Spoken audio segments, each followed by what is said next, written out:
Bueno, pues muy buenas tardes a todas y todos. Una disculpa de antemano por los problemas técnicos para instalar la transmisión que tuvimos, que ya se está haciendo por el canal del Facebook del Centro de Estudios Latinoamericanos de la Facultad. Y estoy iniciando de una vez porque ya Néstor está unos minutos aquí pasando ya frente a la Biblioteca Nacional, pero lo voy a presentar de una vez para que cuando llegue, pues vayamos directo a escucharlo, a su conferencia magistral sobre la teoría crítica frente a la emergencia de las nuevas derechas. Entonces, para quienes ya lo conocen, les sonará familiar, pero les voy a comentar que Néstor Cohen es un filósofo, docente, investigador argentino, que cursó la carrera de filosofía en la Universidad de esta ciudad, de Buenos Aires, y a partir de 1999 ha sido docente de la Universidad Popular Madres de Plaza de Mayo hasta el 2007. Luego siguió ejerciendo como docente, especialmente a través de la cátedra Che Guevara, colectivo Amauta, en donde se ha desempeñado como jurado también en su vida académica de los posgrados y licenciaturas en la UBA. También ha sido jurado del Premio Casa de las Américas y es miembro de la Asociación Argentina Antonio Gramsci, sección de la International Gramsci Society. Ha publicado más de 25 libros sobre teoría social, historia y filosofía, destacando el pensamiento de Marx y sobre el marxismo argentino y latinoamericano en particular, declarándose a menudo a favor de los pensadores o dirigentes políticos que llama herejes, pero por oposición a los que considera ortodoxos, como Teodoro Roca, José Carlos Mariátegui, Julio Antonio Mella o Mario Roberto Santucho, entre otros. Se desempeña como investigador del CONICET, profesor, como le decía, de la Universidad de Buenos Aires, y entre eh, algunos otros aspectos, también les comento que ha participado también en los premios de Pensar a Contracorriente, el Premio Literario Casa de las Américas, y tiene, pues, entre los 25 libros que él ha publicado, más de 25 libros, ¿no? Incluso algunos recientes. Les voy a comentar algunos de los libros más importantes, tal vez algunos ya los conozcan, pero si han leído. Escribió junto con Fernando Martínez Heredia, Socialismo y Marxismo, publicado por la editorial Ocean Sur. Recientemente también escribió otro libro que se llama Hegemonía y Cultura en tiempos de contingencia soft, publicado igualmente por la editorial Ocean Sur. Un libro sobre Cuba que se llama La Brújula y el Mapa, Cultura Crítica y Ciencias Sociales en la Revolución Cubana, publicados recientemente. Y en el marco del grupo de trabajo de Claxo, que tengo el honor de coordinar junto con él, Marxismos y Resistencias del Sur Global, publicamos una obra también recientemente que se llama Marxismos y Pensamiento Crítico en el Sur Global, publicado por la editorial Acal. Y otros libros que ha publicado también ya pues muy marcados, digamos, en su trayectoria intelectual, es de Ingeniero Salché, Mariátegui y la Revolución en América Latina, y Marx en su tercer mundo, que es un libro que se ha publicado en diferentes editoriales en países, múltiples ocasiones. También coordinó recientemente un colectivo que se llama Teorías del Individualismo y la Redención del Sur Global, que precisamente nuestro compañero y colega Adrián Sotelo está publicó con un artículo ahí. Y bueno, pues tiene una amplia obra que ha estado impulsando, y justo seguro lo comentará ahora en su exposición, en algún punto dará alguna referencia, pero escribió recientemente con un colega argentino, ahora sí que de cuyo nombre no me acuerdo, que no se me quiero, no me acuerdo, pero publicó un análisis sobre el desastre económico de Milei en Argentina, un análisis muy pormenorizado sobre el concepto liberal de la economía y las políticas económicas que Milei ha desarrollado en Argentina, que tienen en un desastre social este país hermano. Bueno, Néstor ha publicado este libro, se va a parecer a publicar, va a ser editado también en Venezuela. Pues bueno, una intensa vida, no solamente intelectual, académica, sino también militante en el contexto de la región latinoamericana y caribeña. Pues es lo que les puedo comentar sobre Néstor Cohen, y ya cualquier momento estará llegando a la sala para poder iniciar con su conferencia magistral. Entonces, adelanté un poco la presentación para no tomar tiempo de cuando llegue y podamos escuchar. Entonces, en un par de minutos ya va a empezar a la sala esto para iniciar.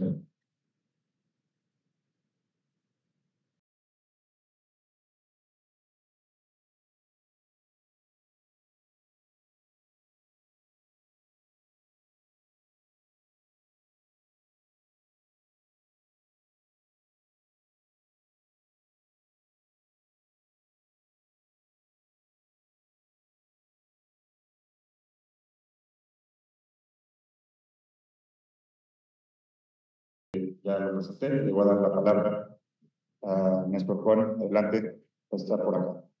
Bueno, muchísimas gracias por venir. Muchísimas gracias al amigo y compañero Nayar López Castellano, con quien compartimos, entre muchas otras cosas, el grupo de trabajo de Claxo. Creo que veo gente conocida. Dos grandes amigos y maestros, Gilberto y Alicia, que para mí siempre marcan el rumbo. Para mí es un honor que estén acá. Así que muy agradecido. Nayar tiene una característica, creo que también viene de familia, que es, así como él se animó a hablar de mí, aunque yo no lo escuché, lo voy a decir yo, que es una modestia muy importante. A mí me siento cómodo estando con él. Voy a decir, esto es una broma, para que nadie después me insulte en mi país, porque como está todo tan agitado en Argentina, cualquier cosa que uno diga después se transforma en un juicio, etc. Pero me siento cómodo trabajando con él porque no es argentino. Porque en Argentina siempre todo el mundo quiere estar primero y figurar y aparecer y el famoso ego, esos chistes, pero que son reales. O sea, yo llegué a la conclusión que esos chistes se quedan cortos. Y a mí me tienen un poco saturado, no los chistes, sino ese estilo, ¿no? Por lo menos la gente de la capital, los porteños. Y Nayar es muy distinto, por eso por lo menos para mí es muy cómodo trabajar con él en este grupo de trabajo que tenemos en común, el Claxo, ¿no? Que tratamos de hacer iniciativas académicas y también debates teóricos y políticos. Bueno, además, yo me enteré al llegar acá que es un aniversario para nosotros, nuestros 30.000 desaparecidos y desaparecidas, es una fecha muy importante, es un evento, es un momento de nuestra historia que fue una inflexión.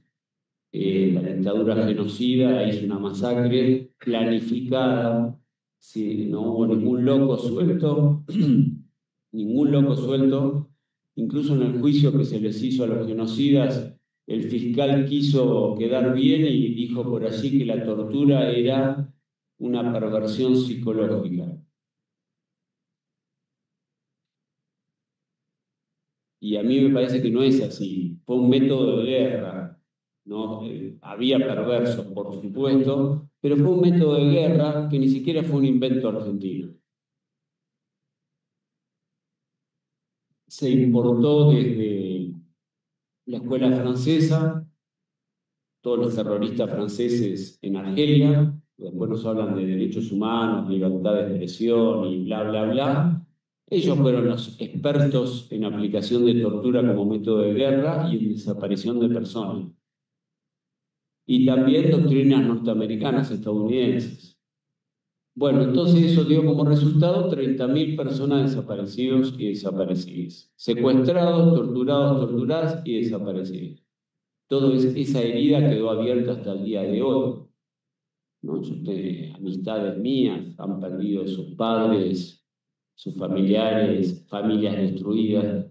Entonces, bueno, llego a México y la masacre de Ayotzinapa, no sé cómo se le denomina aquí, si le dicen masacre o lo que sea, pero bueno, es un hecho que a la gente argentina nos recuerda mucho lo que pasó en nuestro país. Y sé que en estos días se conmemora conmemora eso. Entonces, me parece que no hay que dejar de mencionar porque son hechos que marcan la historia y no son fenómenos de barbarie de un par de loquitos sueltos, como las películas de la tele, que siempre hay un asesino serial, exótico, místico, que hace cosas raras. No, son métodos de guerra, están estudiados, hasta hay películas. Yo recuerdo una película, creo que el director era Constantin Costa-Gavras, era griego o francés, que se llama Estado de Sitio, una película vieja, antigua, pero que se la recomiendo, porque ahí retrata cómo la mejor democracia del mundo, esta que nos dicta a todos los pueblos de los oscuros rincones del planeta, como dijo un presidente de ellos, nos dicta normas de convivencia. Bueno, envió un especialista en tortura, no a la Argentina, sino a Uruguay. Se llamaba Dan Mitrione, especialista en tortura. Bueno, la insurgencia, esto pasó hace medio siglo, la insurgencia uruguaya lo capturó y lo interrogó sin tocarlo, no le tocaron un pelo, no le hicieron una caricia, no hicieron lo que él enseñaba a hacer, no lo tocaron, pero quedó demostrado que el tipo era un instructor en tortura. Él no tenía ni título de grado, ni de posgrado, ni de doctorado en ciencias sociales, no, en tortura, en tormentos, y no en la Edad Media, la Inquisición europea, no, en pleno siglo XX, segunda mitad del siglo XX. Bueno, finalmente, manteniéndole su dignidad, sin tocarlo, porque no lo tocaron nunca, pero lo ajusticiaron. Y pasó al cine. Les recomiendo la película. Alguna vez tuve la oportunidad de preguntarle a uno de los comandantes uruguayos de la insurgencia que quedó vivo. La película retrata tal cual lo que pasó. Me dijo, no me dio los detalles, me dijo, no fue exacto así. Pero sí es verdad que lo decidimos colectivamente, hasta democráticamente. Votaron qué hacer con ese torturador, que no era un torturador común de un barrio, de una población, de una colonia, era un instructor internacional en tortura. Esos métodos son métodos de guerra. Entonces, lo que le pasó a estos 43 estudiantes paraguayos, si no estoy mal informado, ¿cómo? Normal, normal. Estos 43 compañeros y compañeras, me parece que es parte de la historia de América Latina y es un hecho que conmociona. Y para la Argentina, yo diría que lo mismo de nuestros hermanos de Chile, Uruguay, todo eso es muy conocido porque nosotros sabemos, lo hemos padecido. Tristísimo que esta nueva ultraderecha, que no es nada nueva, pero que así se presenta, pretende desconocer todo eso y pretende ningunear y decir que tomarlo todo banalmente. Son imitadores de cuarta categoría de los negacionistas europeos, de Ernest Nolte, de François Furet, historiadores supuestamente prestigiosos que ponen en duda que los nazis hayan matado a tanta gente en la Segunda Guerra Mundial. Bueno, estos son imitadores sudacas de todo eso. Entonces ponen en duda, no, es mentira, no hubo 30.000, bla, bla, bla. En fin, entonces llego acá,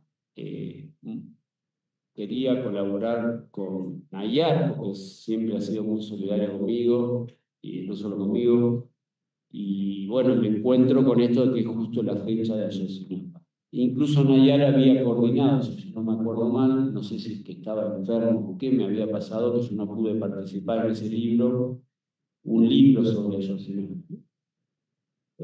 Cuidado sin sur era. Sí. No, creo que no, estaba enfermo, no sé qué pasaba, que yo no pude participar, lamentablemente, todavía lo lamento, en ese libro que se publicó. A nivel internacional, porque lo coordinaba una persona de México, pero eso circuló por todos lados. Así que bueno, no quería dejar de mencionar. Como síntesis de lo que iba a decir, dado que, bueno, que es un día muy especial, que además por esta ciudad, Buenos Aires para mí es gigante. Bueno, México es el doble. Entonces, venir hasta acá es como viajar a otro país. ¿No? Para nosotros a mí me sigue impactando, y estoy acostumbrado a vivir en una ciudad que es inabarcable. Yo no conozco barrios a la edad que tengo es el día de hoy que no conozco los barrios de Buenos Aires, no conozco lugares de mi propia ciudad, de lo gigante que es. Esto es el doble, imagínense, por eso llegamos a la hora que llegamos, porque estuvimos desde muy temprano esperando venir para acá. Yo tenía que estar en un seminario, escapé de ahí, pedí permiso, todo, pero bueno. Entonces lo que voy a hacer, porque sí me gustaría, se lo he dicho en broma, pero lo voy a decir en serio, que Nayar participe también, no solo que me presente, sino que él participe de esta conversación y que podamos dialogar si les interesa, si tienen ganas, si no están aburridos, cansados, etc. Sintetizar como hipótesis en 5 o 6 oraciones lo que voy a intentar decir. Y después, si no hay tiempo, lo corto. Entonces, hipótesis 1, que es la pregunta que yo aprendí a los 16 años cuando empecé, o a los 15, a militar. Y me enseñaron un montón de cosas, entre otras me enseñaron que la pregunta fundamental, y yo creo que sigue siendo válida, aquellas enseñanzas, aunque quizás estaban muy cargadas de dogmatismo, no importa, pero el método que había no era malo, porque éramos muy jovencitos, para mí hoy niños, éramos menores de edad, y nos enseñaban que la primera pregunta que uno se tiene que hacer es ¿en qué época vivimos? Bueno, para responder eso, hipótesis. Vivimos en un momento de la historia de la humanidad que el planeta Tierra y toda la humanidad vive una crisis, aunque sea una palabra muy remanida, muy trillada, repetida, muchas veces de manera vacía, sin profundizar. Vivimos una crisis que no es de una provincia, ni de un estado, ni de una región, es una crisis del conjunto de la civilización actual, en la tercera década del siglo XXI. Creo que es una crisis mucho más profunda, y no lo digo yo solo, lo ha dicho incluso, recuerdo, uno de los jefes, de los jerarcas del Tesoro de Estados Unidos, que no es un teórico, pero bueno, es una de las personas más poderosas de la Tierra. Una de las crisis más agudas de la historia de la humanidad, más aguda, más intensa, más explosiva que la de 1929, más aguda que la de 1973-74, más aguda que la del 2007-2008. Estamos en una crisis que tiene un carácter explosivo y la teoría social crítica, creo, por lo menos esa es una de nuestras interpretaciones, nunca consistió en una explicación de cómo funciona el capitalismo, como se suele repetir en los estudios universitarios, en los manuales, y qué enseña la teoría crítica, ¿no? Sobre todo en su modalidad marxista, porque la teoría crítica es más amplia, pero nosotros nos apoyamos en esa tradición que no solo es el método al cual apelamos, también representa una concepción del mundo, también representa una identidad colectiva, comunitaria y personal. El marxismo creo que es una de las partes fundamentales, uno de los componentes centrales de la teoría crítica. Y para esta tradición en la que nosotros estamos involucrados desde chicos, y así va a ser, la noción de crisis es fundamental. Grave confusión pensar que Marx en El Capital se dedicó a estudiar cómo funciona el capitalismo. Falso. Marx lo que intentó comprender es la crisis del capitalismo. El marxismo es una teoría de la crisis, no es una teoría del orden. Porque teoría del orden ya había, no hubiera hecho falta. Y los maestros de eso fueron los positivistas, hasta que lo convirtieron en una consigna, orden y progreso, que está hasta en la bandera de Brasil. El marxismo no es una teoría del orden, es una teoría de la crisis. Entonces, bueno, a lo largo de los 150 años de historia que tiene esta teoría crítica, ha habido una acumulación de reflexiones sobre la crisis que son bibliotecas enteras y discusiones al respecto, ¿no? Porque el capitalismo tiene crisis periódicas. Hasta hay toda otra teoría complementaria que intenta medir, cuantificar, periodizar cada cuánto se dan las crisis, cuál es el momento ascendente, cuál es el momento descendente. Bueno, lo ha estudiado un economista, si no recuerdo mal, que se llamaba Kondratiev. Lo retomó Ernest Mandel en un libro sobre las ondas largas. Así que hay largos estudios. Otto Bauer, Rosa Luxemburg, el propio Lenin, quizás el principal de todos, para a mi modo de ver, Paul Suisi.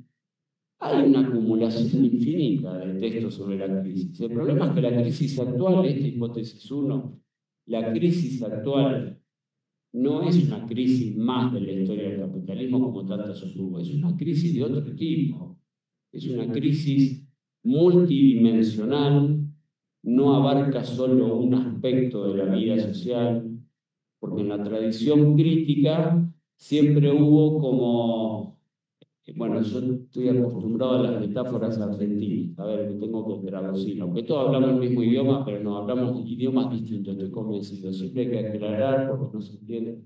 Para nosotros yo diría este es el Boca River, pero no es el Boca River, ¿qué? Los Chivas con América, bueno.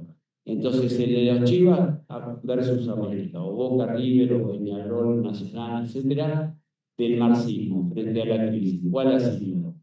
Una biblioteca dice que la crisis se deriva de que los mercados están abarrotados y no hay dónde colocar los capitales.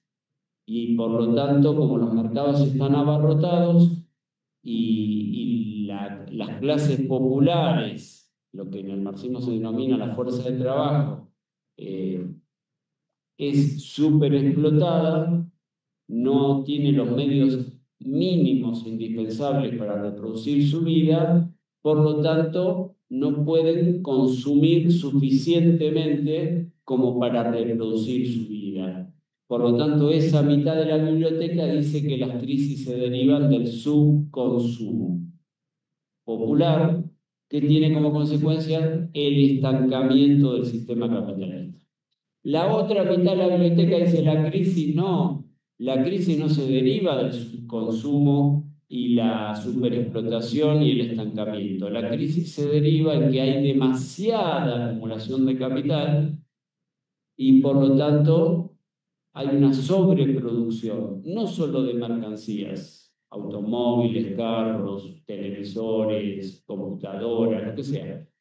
No hay una sobreacumulación de mercancías, hay una sobreacumulación de capitales que no se sabe dónde ponerlos. Por eso empieza la especulación.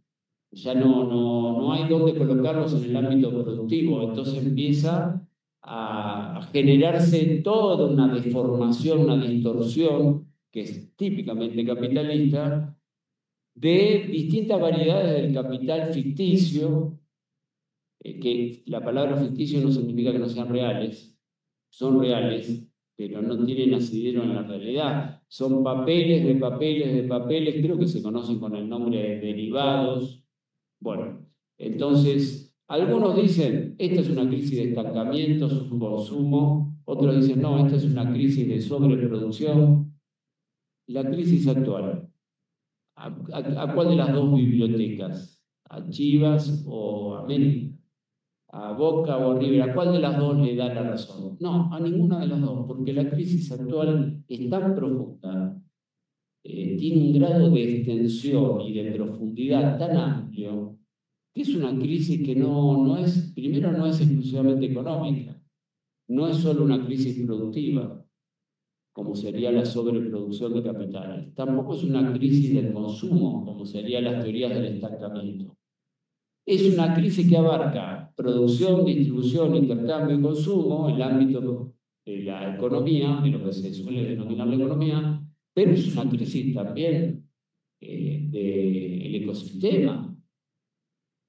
Salvo un necio, un loco, como es el que está a la cabeza de un país, ¿quién puede negar lo que está pasando con el clima y con el ecosistema, los incendios forestales y la extinción?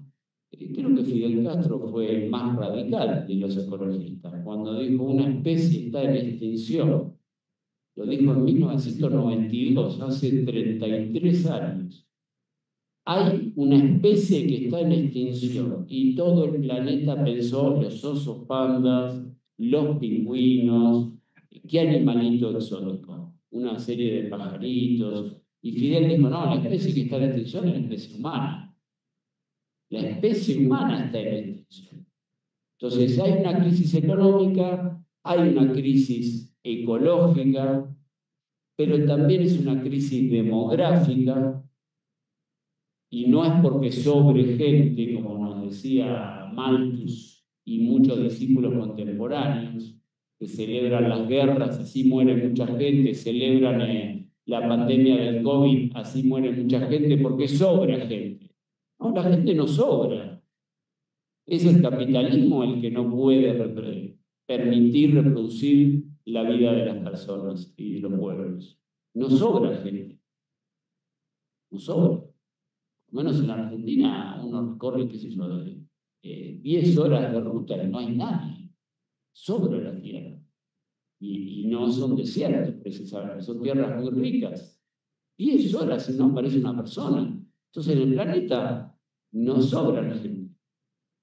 Es una teoría extremista de la derecha que uno de sus padres fue Malthus, un monje economista, nefasto. Bueno, algunos dicen que Soros hoy en día es un continuador de Malthus, porque en el fondo tienen esa idea de que sobra gente, por eso quieren reducir la fertilidad, bueno, una serie de veces. Es una crisis económica, es una crisis ecológica, es una crisis demográfica. ¿Y por qué demográfica? Si no sobra la gente y Malthus no tiene razón. Porque hay una libre circulación de capitales, pero no hay una libre circulación de la fuerza de trabajo. Por eso, este genio que dirige la mejor democracia del mundo, bueno, hace todas las payasadas del mundo, métodos neonazis, separar a los niños, a las niñas de sus padres, construir el muro, todo ese circo perverso y nefasto para que no entre nadie de este continente a Estados Unidos y que la gente no va porque es una buena sociedad, va porque acá se muere de hambre, para enviar ciertas remesas a la familia muerta de hambre en el país de origen. Lo mismo en Europa, la cantidad de muertos que debe tener el Mediterráneo, ¿no? Han superexplotado África durante siglos. La esclavizaron primero, luego la colonizaron, luego hicieron el neocolonialismo. Todas las perversiones habidas por haber. Los nazis alemanes no fueron los únicos, porque el apartheid lo encabezaron ingleses y holandeses, los grandes civilizados. Hasta en la expresión popular se dice, se porta muy bien, es un caballero inglés. Si una muchacha se porta muy bien, dice, es una lady. Ni lady ni caballero inglés. Yo recuerdo un profesor que una vez dijo en clase de José Sabón, me acuerdo que dijo, ¿de qué están hablando? Si los ingleses fueron los más siniestros de los colonialistas, ¿cómo que caballero y lady? ¿De qué estamos hablando? Entonces, en Sudáfrica, por ejemplo, aplicaron los métodos nazis con el apartheid, que se terminaron gracias a la intervención de la Revolución Cubana. Entonces, ese continente súper explotado, esclavizado, colonizado, no permite que su población reproduzca su vida, ni con lo básico. Por lo tanto, quieren cruzar el agua, el Mediterráneo, para ir a Europa y los dejan morir ahí, pero peor que a los animales, porque hoy en día el perrito se lo lleva a la veterinaria. Yo conozco gente amiga que lleva al perro al dentista. O sea, lo llevan al perrito, lo llevan al peluquero. Yo lo celebro, o sea, cuidar a los animales es buenísimo, pero en paralelo las personas, ¿cómo están viviendo? Se da la paradoja de que un perro vive mejor que una persona, y no es una expresión metafórica, es real. Entonces el Mediterráneo está anegado de cadáveres de gente humilde, muerta de hambre, que quiere simplemente conseguir un empleo donde también lo van a explotar, pero lo van a explotar un poquitito menos que en África. Entonces hay una crisis demográfica también. Es económica, es ecológica, es demográfica, es sanitaria, porque uno de las grandes corporaciones que facturan a nivel mundial están los fabricantes de armas, la trata de personas y las farmacéuticas. Las farmacéuticas no son gente buena que produce un producto para satisfacer necesidades humanas y combatir las enfermedades. No, esa gente son las mismas que fabricaban los gases con los que aniquilaban los nazis a las poblaciones que querían esclavizar. El famoso gas Zyklon B, creo que se llamaba, lo fabricaba una empresa que después de la Segunda Guerra Mundial, como el Ejército Rojo le dio una paliza a los nazis, le cambiaron el nombre. Y si no recuerdo mal, creo que empezó a llamarse Bayer. Yo tomo remedios Bayer, lamentablemente, y lo comento con la médica que me los receta, y los dos que compartimos ciertos valores decimos la verdad que tener que tomar remedios de estos que mataron a tanta gente, pero bueno, nos monopolizan el mercado. Bayer se fusiona con Monsanto. Gente macanudicia, chévere, para invitarlo a tomar un café a la tarde y presentárselo a la mamá, ¿no? Gente maravillosa. Hicieron fortunas con las pandemias, en fin. Es una crisis económica, es una crisis ecológica, es una crisis demográfica, es una crisis sanitaria, y hay una multiplicidad de dimensiones de esa crisis. Una multiplicidad, es una crisis multidimensional, que se expresa a nivel geopolítico con el ocaso, el atardecer, usen la metáfora que a ustedes les guste, el ocaso, el atardecer, Samir Amin hablaba de las edades, por ahí no era la mejor metáfora, lo llamó el capitalismo senil. Yo no lo asociaría con lo senil, con lo viejo, lo asociaría con el atardecer, creo que es una metáfora más apropiada, pero acá entró en crisis terminal el mundo unipolar que se empezó a...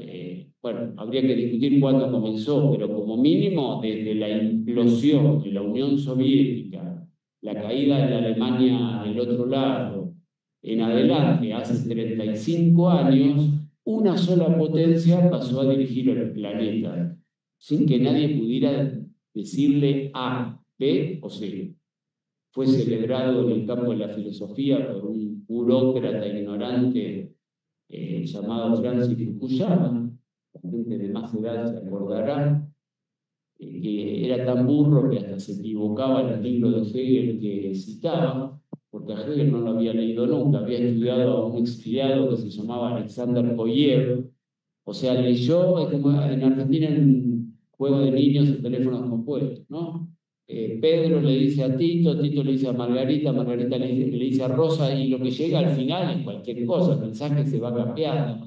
Bueno, él nunca lo leyó al original, era una secuencia de intérpretes, y él leyó un manual de cuarta de Koyev, y de ahí sacó la tesis de que se había terminado nada menos que la historia de la humanidad.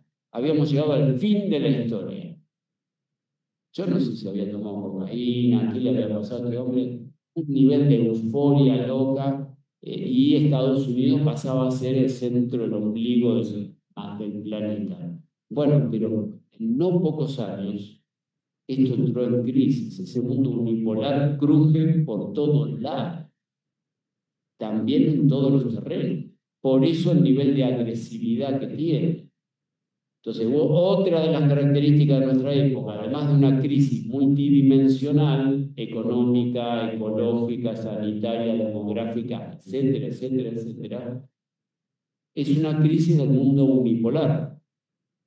lo cual explicaría el nivel de agresividad que tienen en el aparato político-militar, cuyo símbolo es el Pentágono, pero que no es solo el Pentágono, pero bueno, es el símbolo que a nivel popular uno conoce, que te muestran en las películas, ¿no?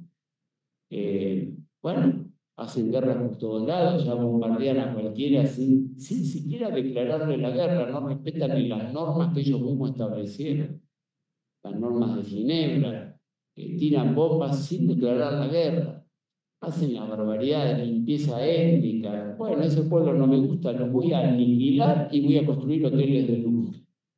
Nadie se horroriza. O sea, eso no se ve ni en una película de terror. Yo me vi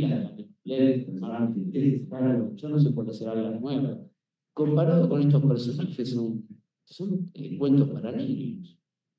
Porque, bueno, ¿por qué tanta agresividad? ¿No? Porque están en crisis.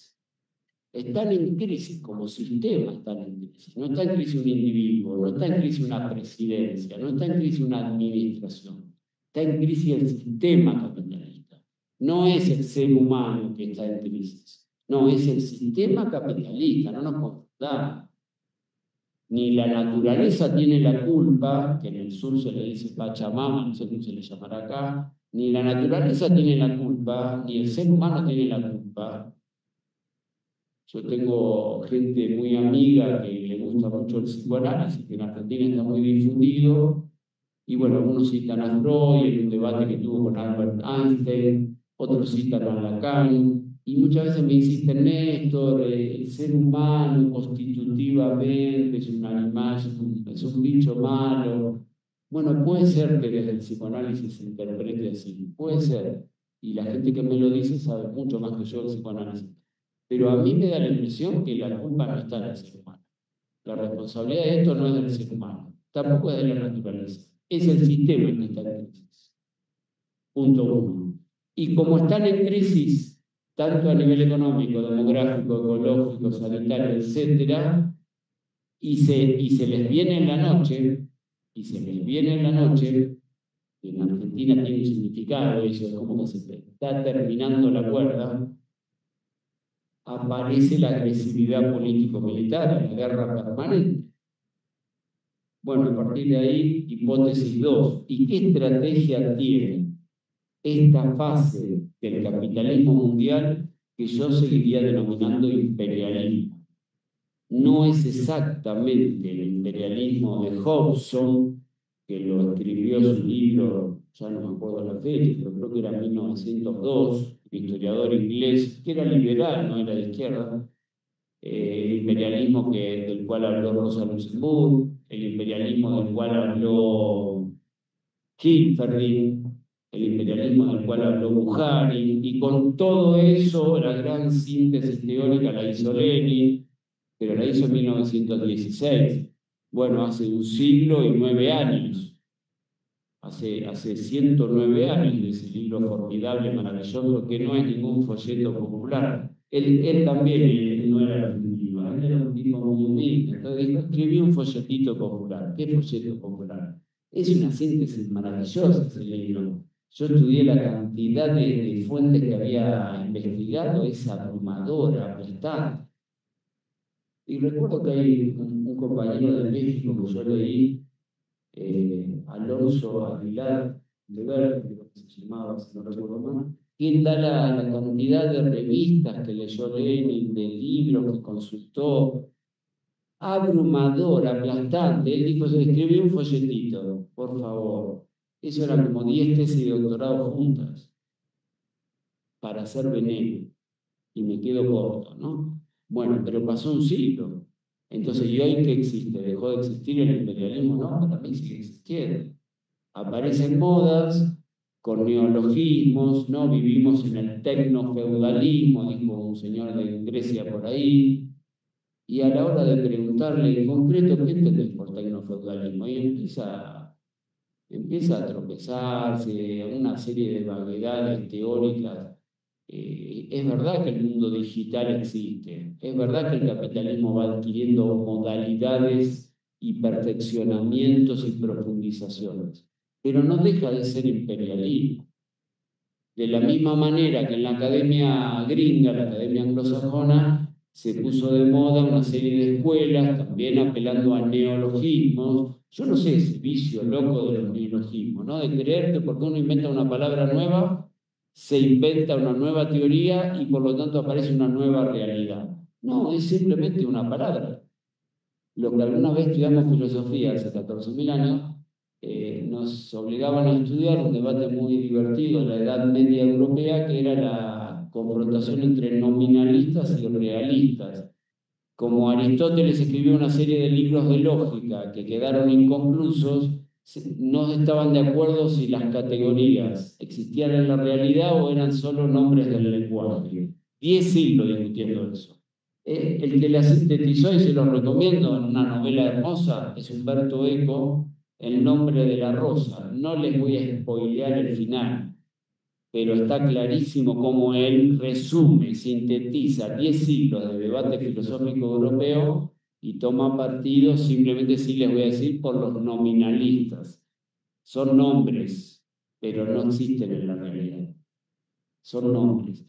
Sin embargo, a pesar de 10 siglos de discutir nominalismo, realismo y cómo interpretar los textos clásicos de la lógica de Aristóteles, esas modas siguen existiendo, entonces se sigue apelando a los neologismos, porque de esa manera se gana una beca, se abren puertas, uno aparece como un gran innovador, una gran innovadora de las ciencias sociales, y en realidad está repitiendo vulgaridades que ya que lo conocíamos de memoria. Entonces aparecieron dos escuelas. La escuela postcolonial fue una de ellas, cuyos principales representantes eran gente como nosotros, del sur global, pero que se fueron a vivir a la academia gringa y están ahí hace medio siglo, así que yo creo que ya dejaron de ser del sur global, son norteamericanos. Pero se presentan porque eso genera prestigio, como no, yo vengo de la India, no, yo vengo de México. Ah, sos estadounidense, muy joder. Ya escriben en inglés, si no nadie los conocería aparte, nadie sabría que existen, porque lo que no aparece en inglés no existe en el ámbito de las ciencias sociales, y apareció la escuela postcolonial. Y después aparece otra escuela confrontando, pero también los decoloniales. Afortunadamente los decoloniales se dividieron, afortunadamente, con unas confrontaciones tremendas entre ellos, a partir de la situación política latinoamericana, y quedó una pequeña fracción, que son nuestros amigos, que se definen como decoloniales antiimperialistas. Y el que no es antiimperialista no va. Pero lamentablemente la mayoría quedó del otro lado, del lado de la academia, del lado de la beca, del lado del dinero, del lado del poder. ¿Por qué menciono esas dos escuelas? Porque pretendieron dar por muerto al colonialismo. El colonialismo estaba de modé, era algo perimido, como un televisor en blanco y negro. Pero resulta que a este mismo señor que dirige el planeta dijo, me voy a quedar con Groenlandia y también me voy a quedar con Palestina y voy a hacer hoteles de lujo en Palestina. Y me voy a quedar con las Malvinas y también me gusta Panamá, que tiene un canal muy interesante, me voy a quedar con Panamá. Y me voy a quedar ahí, el Golfo de México va a dejar de llamarse Golfo de México. Y además, parece que en Venezuela, además de arepas, tienen petróleo. Me voy a quedar con Venezuela. Me voy a quedar con todo. Pero eso no se llama colonialismo. Un colonialismo reflotado, refinado, reciclado. Por eso el otro día escribí un prólogo a las obras escogidas, uno de los varios prólogos de Fernando Martínez Heredia, un viejo amigo nuestro, cubano, lamentablemente fallecido, y él define por allí el neocolonialismo no es del pasado, es la forma más madura del imperialismo contemporáneo. Yo lo suscribo completamente. No hace falta esperar a David Harvey, quien retomó un siglo después la acumulación del capital de Rosa Luxemburg, ¿no? Donde Rosa decía, si sin conquistar territorios no puede sobrevivir el imperialismo, el afuera siempre era determinante. Bueno, un siglo después David Harvey estrella pop de las ciencias sociales, compañero nuestro, ¿no? De nuestro lado, buen tipo. No lo conozco, pero digo por lo que escribe. Pero entonces dijo, bueno, esto es la acumulación por desposesión. Y todo el mundo dijo, wow, la renovación de las ciencias sociales. Pero ¿por qué es la acumulación de capital de Rosa Luxemburgo?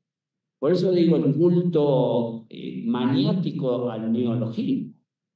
A mí me hace acordar, no tal bien, un personaje de las letras argentinas tremendamente antipático, pero que escribía bastante bien, y que de muchachito le dedicó un poema en homenaje y en honor a la revolución bolchevique, pero después se arrepintió y hasta en sus obras completas no aparece ese poema en homenaje a los bolcheviques. Se llamaba Jorge Luis Borges, yo no sé si acá es conocido, y era un señor muy irónico, políticamente de ultraderecha. Fue a almorzar con el general Videla y dijo que era un general muy culto, disparatado, delirante total. Después habló bien de Pinochet, impresentable, como un señor tan culto, porque hasta Michel Foucault dice los textos de Borges, dice semejantes burradas. Pero dijo algo muy inteligente.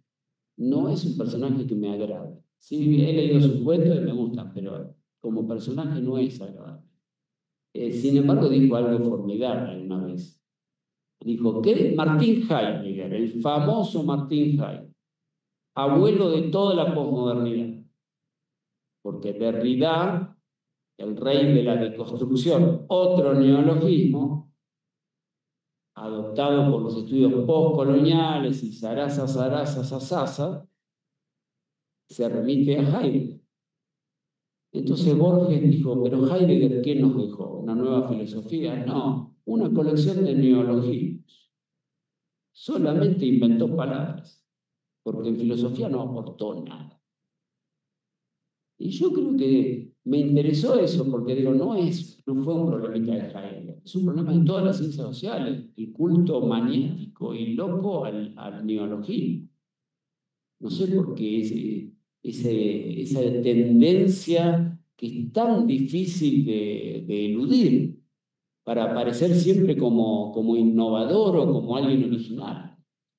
Entonces, esta definición que da Martínez Heredia, que yo comparto, el neocolonialismo, no quedó en el pasado, no quedó en la fase de la acumulación originaria del capital. Es el corazón y nervio central de la forma más actual, contemporánea del imperialismo. Vivimos en el neocolonialismo, no quedó atrás en el pasado.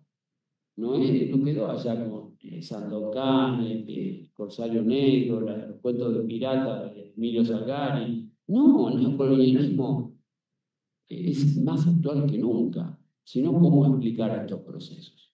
Entonces, hipótesis 1, vivimos en una crisis multidimensional del capitalismo. Hipótesis 2, esa crisis es acompañada por la crisis, perdón por la redundancia, pero no quiero inventar palabras vacías. Por eso apelo al concepto que ya está suficientemente elaborado en la teoría crítica, aunque aparezca en la exposición como redundante. Vivimos en la crisis del mundo unipolar. Y aparece una tercera hipótesis. ¿Y qué tipo de estrategia político-militar se plantea como respuesta a la crisis? El imperialismo neocolonialista de nuestra época. Bueno, ahí también otro debate gigantesco y muy actual. ¿Cuál es la doctrina político-militar que guía el imperialismo contemporáneo?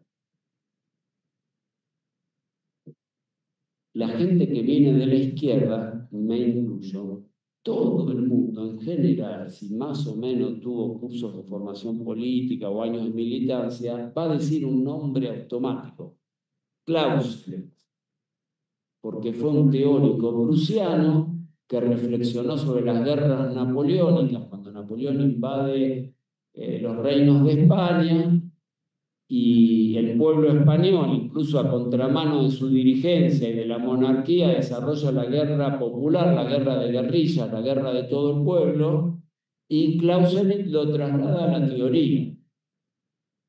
Y toda la vida, como Lenin estudió a Clausewitz, y Stalin estudió a Clausewitz, y Trotsky estudió a Clausewitz, y Mao estudió a Clausewitz, y Giap estudió a Clausewitz, y el Che Guevara estudió a Clausewitz, y Fidel estudió a Clausewitz, y de ahí nada, listo, la teoría de la guerra que maneja el imperialismo está basada en el libro gordito, se puede descargar en internet gratis, de la guerra, de Karl von Clausewitz, que además tenía ideas filosóficas, no era un tiratiros, no, era un pensador. Bueno, a mí me parece muy limitados y un pensamiento con mucha inercia en nuestro campo, en nuestra familia, en la izquierda, porque no es el único teórico de la guerra, Clausewitz. Un siglo y medio después, un capitán al servicio del Imperio Británico, el capitán Liddell Hart, publicó otro libro que se llama La teoría de la aproximación indirecta, la estrategia de la aproximación indirecta.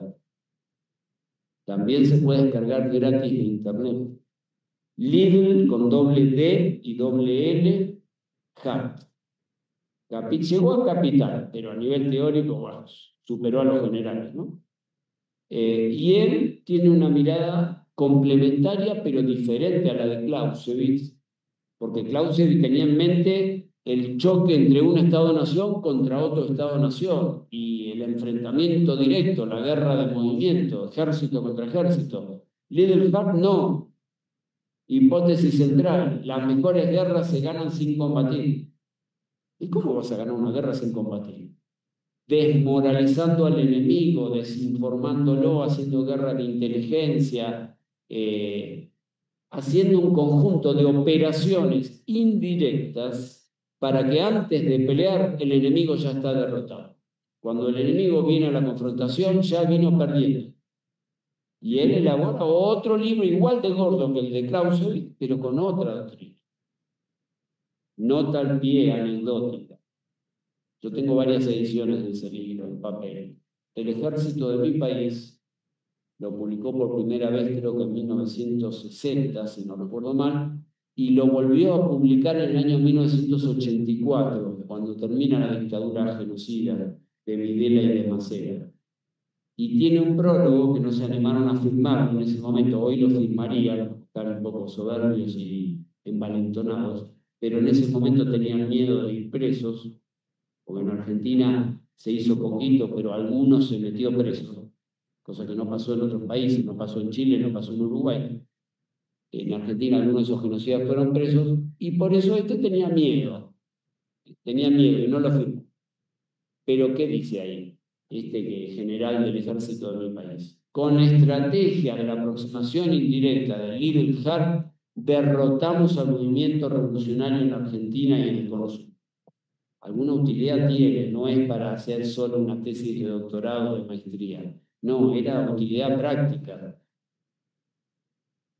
Y además que el propio Liddell Hart, en uno de los tantos prólogos que escribió, dijo: esta teoría que yo elaboré al servicio del Imperio Británico, pero que tiene alcance universal, sirve para combatir a las guerrillas, porque estamos viviendo el auge de las guerrillas. Él no le decía sur global, porque en esa época el término no estaba de moda, le decía tercer mundo, que era como le llamábamos antes, ¿no? Él dijo: en el tercer mundo están proliferando las insurgencias político-militares de los pueblos rebeldes. Esta teoría sirve para combatir a las insurgencias. Y el ejército de mi país, digo, a confesión de parte, relevo de pruebas, dicen los abogados. Si ellos mismos reconocen que usaron esa teoría, esa estrategia para derrotar al movimiento popular en Argentina, incluso en México una vez tuve el honor de conocer a uno de los jefes que sobrevivió a la insurgencia argentina, y me dijo una frase que a mí me quedó grabada, no yo lo entrevisté. Me dijo: Néstor, nosotros no perdimos ninguna batalla en la provincia de Tucumán. La insurgencia guevarista en mi país no perdió ninguna batalla en la provincia más selva que había. Yo, callado, como no entiendo nada de esos temas, es de una generación anterior a la mía, ¿qué iba a decir? Me quedé callado y lo tomé, bueno. Pero después, cuando leía a Liddell Hart dice que hay que tratar de no dar batallas, Yo dije, claro, no es que no perdieron, es que el ejército no quería dar las batallas, porque quería derrotarlos de otra manera, usando la tortura, usando las guerras de inteligencia, pero no confrontando a campo abierto, como hacía Napoleón allá cuando invadió España a inicio del siglo XIX. Cambiaron las estrategias. Ustedes pueden decir, ¿qué me importa? Encima este llegó tarde, un día que hay un conflicto en la universidad. ¿A mí qué me importa Clausewitz y Leningrad?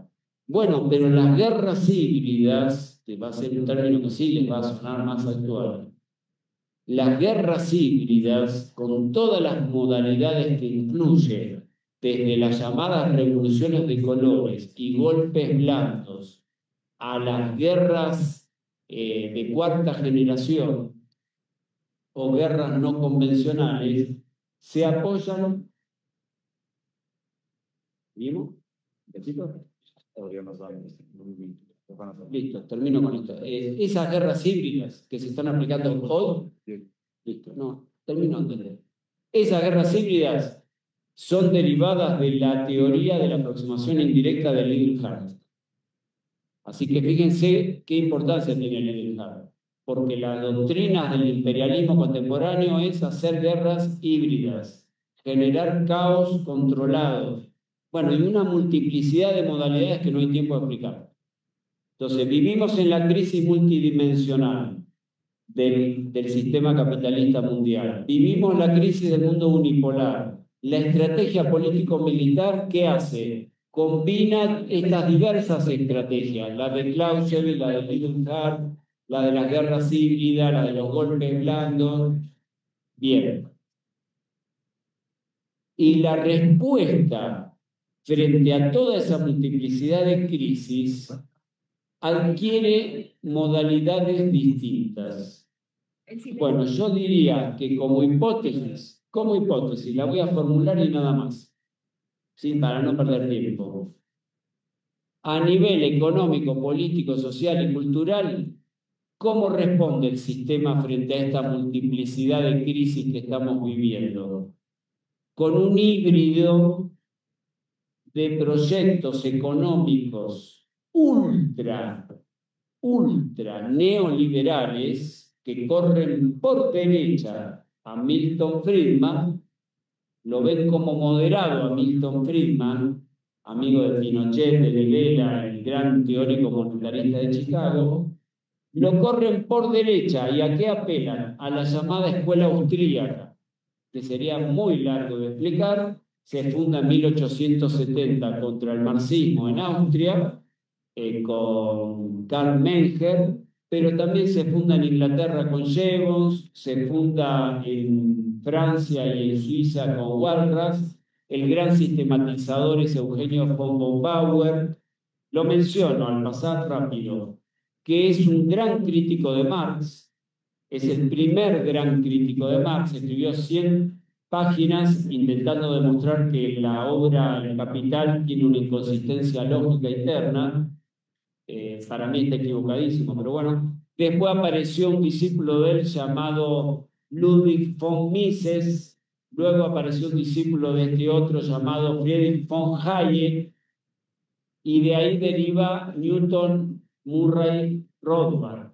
Toda una escuela extremista, que considera que la política económica de Pinochet y Videla es moderada. Y por lo tanto, esa versión extremista del neoliberalismo, o sea, la ultraderecha del neoliberalismo, se combina con formas políticas y culturales, a mi entender, neofascistas. El neofascismo y la escuela austríaca se fusionan, se amalgaman en un híbrido. Ese es el proyecto de las nuevas derechas contemporáneas. Lo formulo como hipótesis, aunque no haya oportunidad de explayarlo. Creo que uno de los representantes es el presidente de mi país. Por eso lo llevan como un muñeco de torta por todo el mundo, no porque sea un gran intelectual, simplemente es un repetidor de toda esta serie de axiomas, falacias y delirios y disparates. insisto, que son respuestas capitalistas a la crisis. Entonces, ¿cómo sintetizar la intervención esta un poco accidentada? Vivimos una crisis que no es del ser humano ni es de la naturaleza, es una crisis del capitalismo, multidimensional, económica, demográfica, ecológica, sanitaria, etc. A su vez vivimos la crisis del mundo unipolar. Como respuesta al capitalismo elabora este híbrido del neofascismo con la escuela austríaca. Si hubiera habido más tiempo, me hubiera encantado poder explayarme un poquito en qué significa fascismo, porque es un insulto que los que somos más o menos de izquierda, digamos, o no quiero decir todos marxistas, pero digo, los que somos rojos o progresistas o de izquierda, emancipadores, pónganle el nombre que ustedes quieran, pero me entienden. En general le decimos fascista como un insulto, pero no queda muy en claro qué es el fascismo.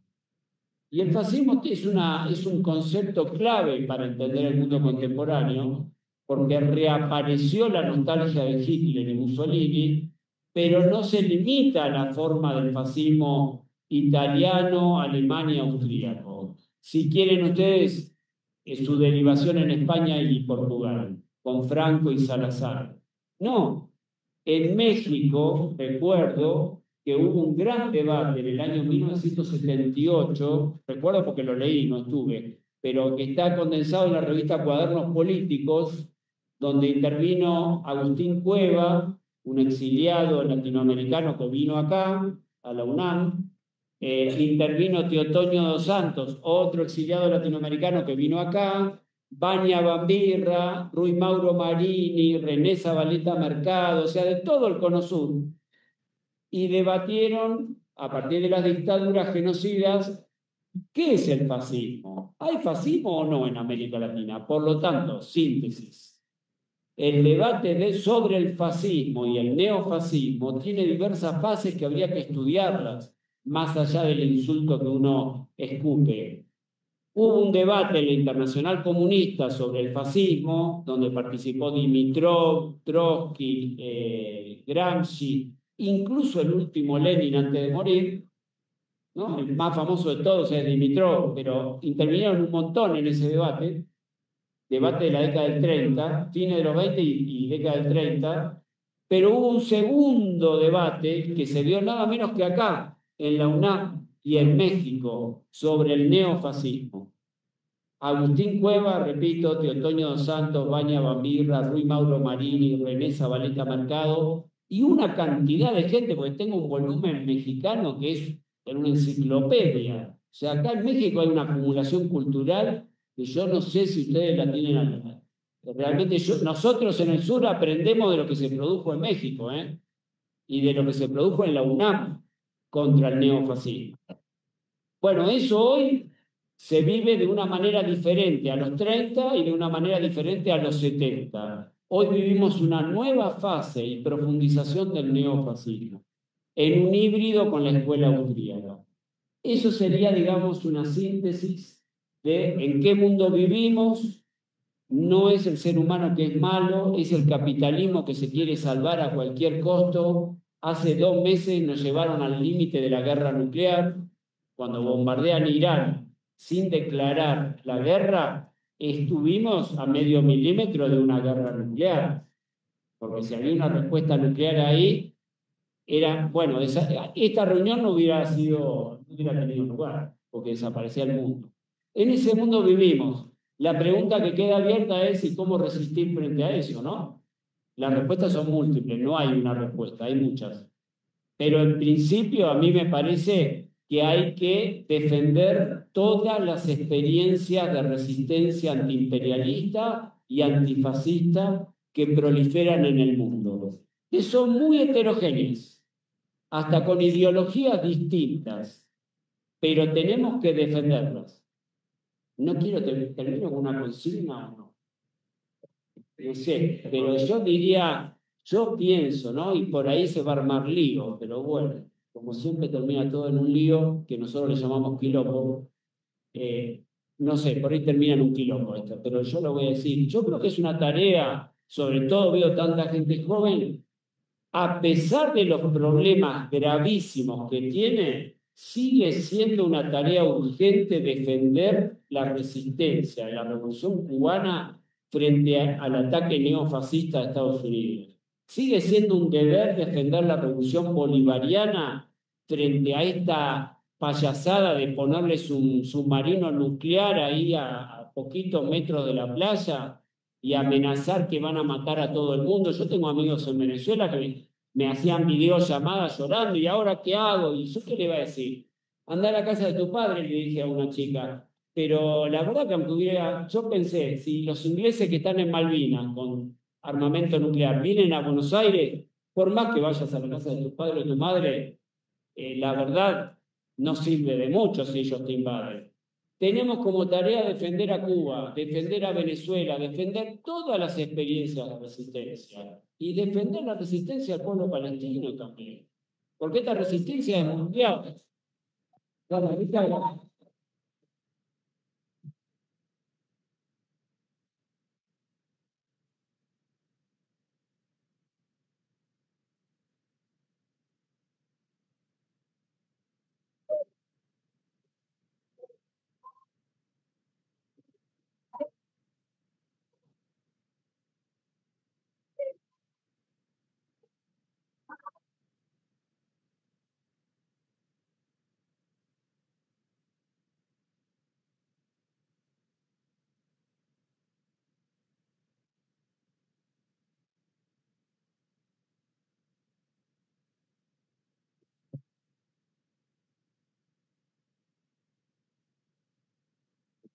Muchísimas gracias, Néstor Juan, nuestro colega, amigo, hermano no marxista, intelectual, por esta conferencia magistral, y las compañeras y compañeros de la asamblea que estaba arriba afuera. Suelo ver, obviamente, ocupar este espacio para poder seguir su trabajo.